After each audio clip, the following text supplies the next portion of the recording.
नमस्कार मित्रों, आपको याद होगा बांग्लादेश में जो कुछ हुआ पिछले साल, वो याद कीजिए। शेख हसीना वाजिद जिस तरह से हटाई गई, जिस तरह से उनको देश से भागना पड़ा, वो याद कीजिए। प्रोटेस्ट रिजर्वेशन के अगेंस्ट थे, जो 71 के स्वतंत्रता संग्राम बांग्लादेश के जो उन लोगों के बच्चों के लिए जो रिजर्वेशन था उसके अगेंस्ट प्रोटेस्ट शुरू हुए थे, तथाकथित प्रोटेस्ट कहूँगा मैं उसको। तो वो आंदोलन शुरू हुआ 16 जुलाई 2024 को। एक सरकार ने ऑर्डर निकाला जिसके विरोध में तुरंत ये शुरू हो गई, यानी कि तैयारी पहले से थी। 17 जुलाई को ये पूरे ढाका में और उसके आसपास और देश के अन्य हिस्सों में बांग्लादेश के ये फैल गया, और जिस तेज़ी से ये फैला है उसी तेज़ी से इसका परिणाम भी निकला। 5 अगस्त को, यानी 16 जुलाई को ये हुआ, ऑर्डर हुआ, या 17 जुलाई का आप मान लीजिए। 17 जुलाई को जो है वो आंदोलन शुरू हुआ, और उसके 20 दिन बाद 5 अगस्त को शेख हसीना वाजिद को अपदस्थ कर दिया गया। उनको अपनी जान बचाने के लिए बांग्लादेश छोड़ के भारत में भाग के आना पड़ा। सिर्फ 20 दिन का एजिटेशन था। अब उसके एकदम बाद जो है एक बुक लॉन्च में सलमान खुर्शीद, कांग्रेस के बड़े नेता हैं, पहले हमारे विदेश मंत्री भी रहे हैं भारत के, उन्होंने एक बुक लॉन्च के उसमें फंक्शन में एक छोटा सा एक भाषण जो दिया, उस भाषण में उन्होंने कहा कि जो कुछ भी बांग्लादेश में हुआ वो भारत में भी हो सकता है, यानी ये आशा उन्होंने जताई कि यहाँ भी हो सकता है।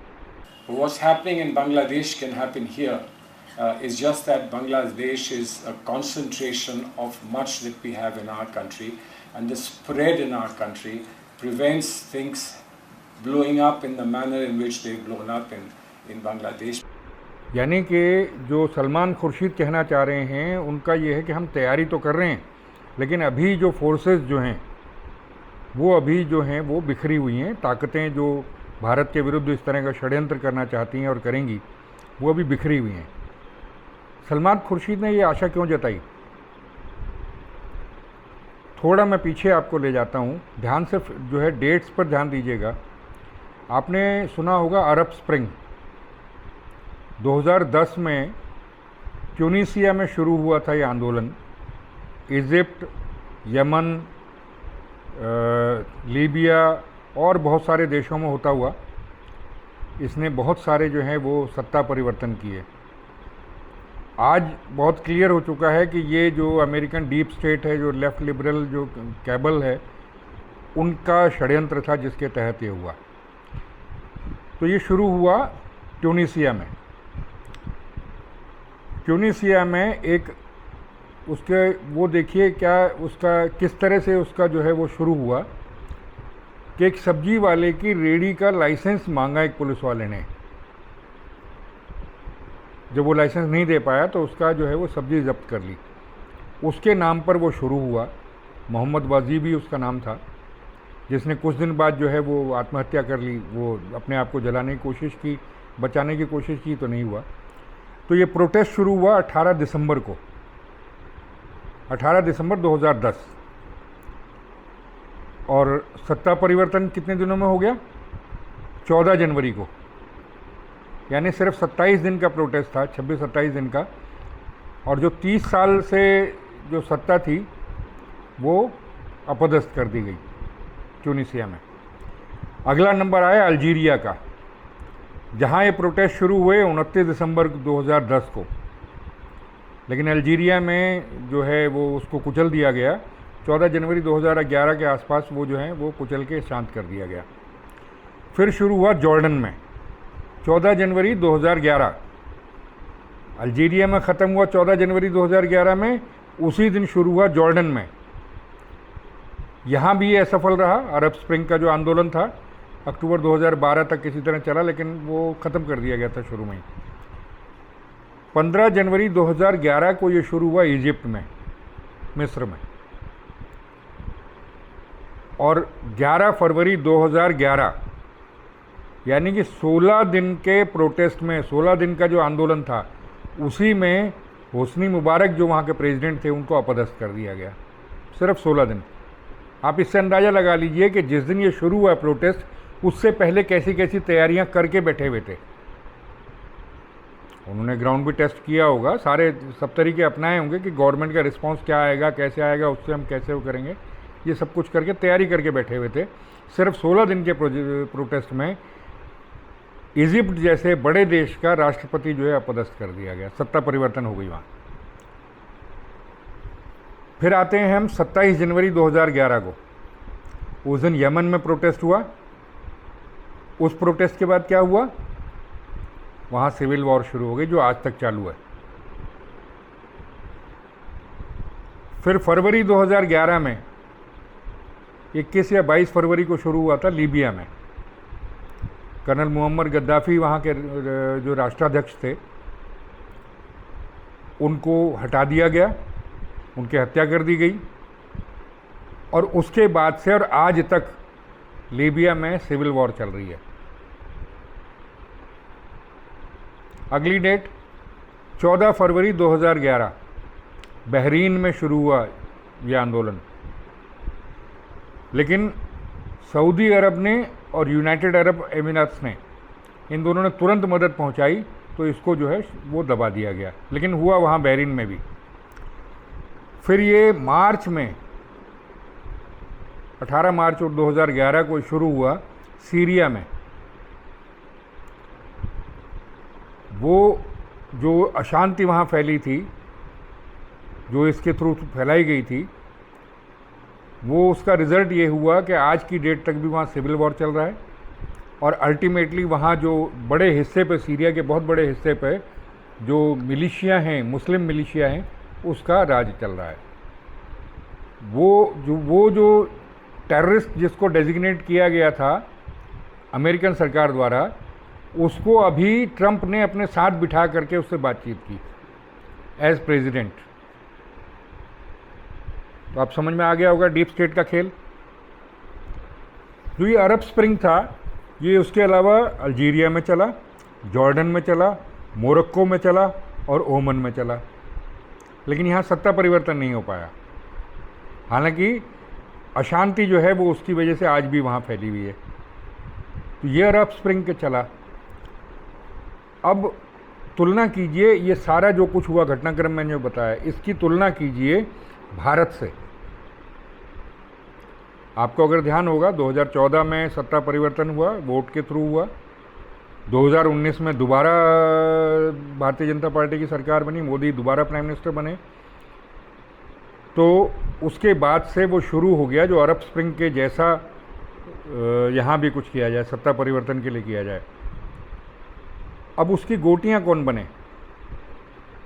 हमेशा की तरह एक जो हमारा समाज का एक जो समुदाय है वो हमेशा डिसग्रंटल्ड रहता है। उसको ये शुरू से डिसग्रंटल्ड रहने की ट्रेनिंग दी गई है। उसको जो है सक्सेसिव जो कांग्रेस गवर्नमेंट थी, उन्होंने कहा कि आपके यही तेवर रहेंगे तो हम आपकी अपीजमेंट करते जाएंगे। तो वो तैयार था।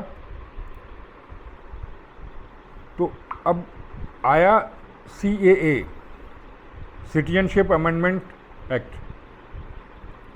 इसका भारतीय मुसलमानों से कोई लेना देना नहीं था, दूर दूर तक लेना देना नहीं था। ये तो उन लोगों की नागरिकता देने का एक्ट था जो कई देश, जो हमारे पड़ोसी देश हैं, जहाँ उनका प्रोसिक्यूशन चल रहा था, वहाँ से भाग के यहाँ आए थे, शरणार्थी बने थे, उनको इतने सालों से यहाँ रह रहे थे, तो त्वरित प्रक्रिया के तहत उनको जो है सिटीजनशिप दी जाए, इसके लिए कानून बना। भारतीय मुसलमानों का इससे कोई लेन देन नहीं था। लेकिन हुआ क्या, दिसंबर में एक रैली की। उस रैली में सोनिया गांधी ने, एंटोनियो माइनो ने कहा कि सड़कों पे उतरिए इसके खिलाफ, और उसके बाद दिल्ली में शाहीन बाग का प्रोटेस्ट शुरू हो गया। उसके एकदम बाद 23 जो है दिसंबर से, बल्कि 11-12 दिसंबर से शुरू हुआ था, पर 23 से उसमें जो है असली भीड़ आनी शुरू हुई थी। और ये भीड़ लगातार रही, जिसको पाला गया, पोसा गया। गवर्नमेंट का रिस्पांस देखा गया, जुडिशरी का रिस्पांस देखा गया, टेस्ट किया गया, और इसका अंत कैसे हुआ शाहीन बाग के प्रोटेस्ट का?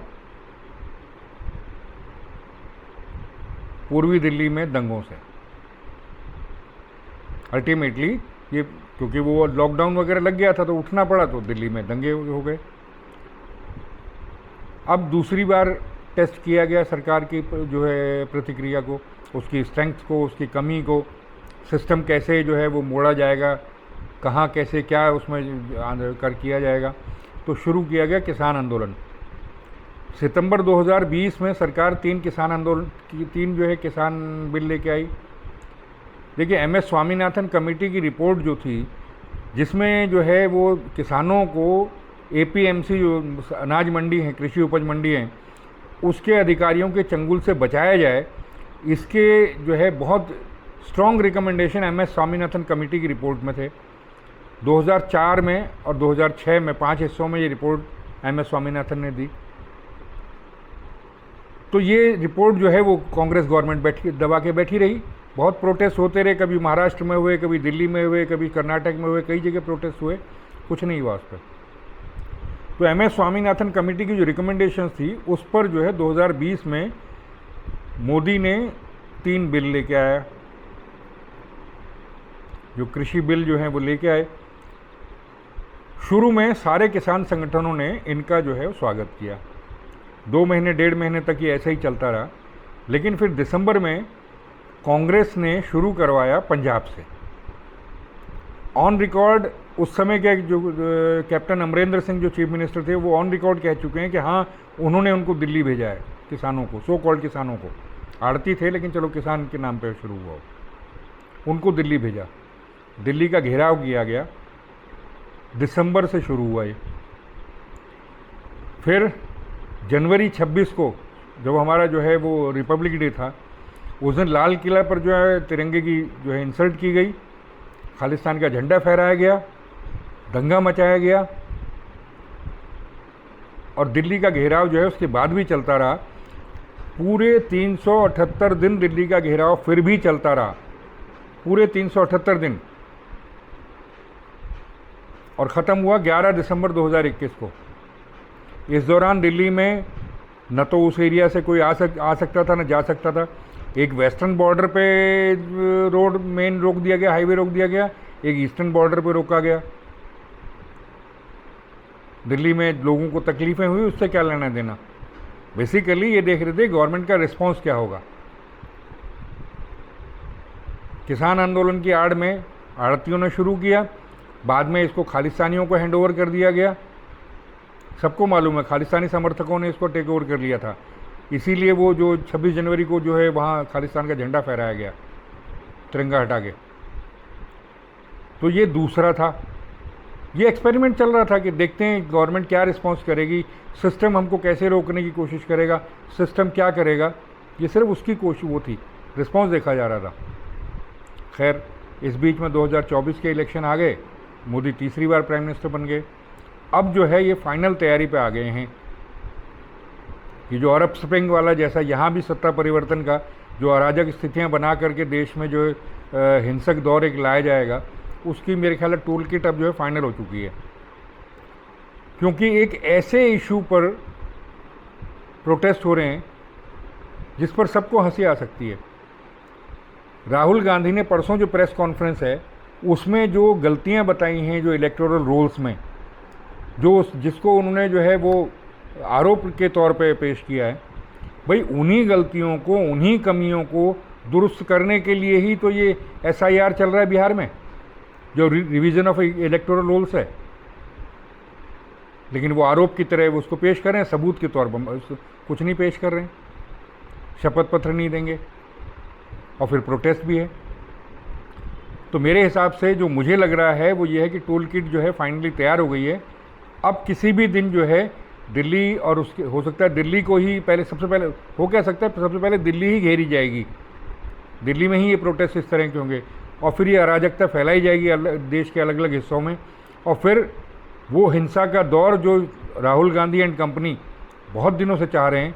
तो याद है आपको, उन्होंने कहा था कि पूरे देश में पेट्रोल छिड़क दिया, सिर्फ माचिस की तिल्ली दिखाने की देर है। वो अराजक स्थितियाँ जो हैं दोबारा यहाँ जो है वो उसको जो है वो इम्प्लीमेंट किया जाएगा। तो ये सत्ता परिवर्तन का वोट के थ्रू नहीं, इसके थ्रू, एनआरकी के थ्रू जो है वो सत्ता परिवर्तन चाहते हैं। इसके पीछे लेफ्ट लिबरल जो कैबल है, जो उनका डीप स्टेट है, वो है, सबको मालूम है, सोरोस वगैरह सब शामिल है उसमें, उन्हीं का सपोर्ट है। और ये जो सेव डेमोक्रेसी कर रहे हैं, अगर आप ध्यान दें तो कौन सी डेमोक्रेसी बचा रहे हैं। ये चाहते हैं कि जो घुसपैठिए भारत में आ चुके हैं, जो बांग्लादेशी आ चुके हैं, जो रोहिंग्या आ चुके हैं, उनको इस तरह से बैकडोर से भारत का जो है वो नागरिक बनाया जाए, उसके लिए प्रोटेस्ट हो रहा है। अदरवाइज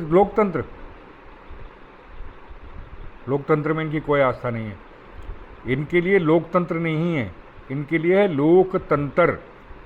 आप खुद देखिए। तो आज के अंक में इतना ही। नमस्कार।